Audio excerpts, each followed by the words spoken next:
Səudiyyə Ərəbistanında son 30 ildə ilk dəfə qar yağıb, maraqlı görüntülərdir. YouTube kanalımızı izləyənlər yəqin ki, bu görüntüləri görəcəklər. Çox həqiqətən maraqlı görüntülərdir.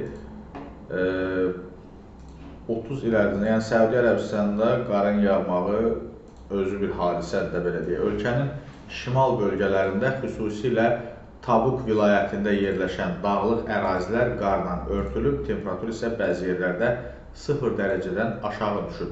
Məlumata görə Cəbəl Əllavz dağında yerləşən və təxminən 2600 metr yüksəklikdə olan Trajena ərazisində qar və zəif yağış qeydə alınıb.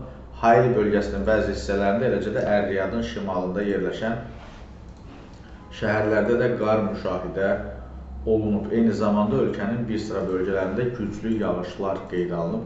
Rəsmilər sürücüləri ehtiyatlı olmağa, sel riski olan ərazilərdən uzaq durmağa çağırıblar. Sosial şəbəkələrdə qarla örtülmüş səhra və dəvələrin görüntüləri yayılıb.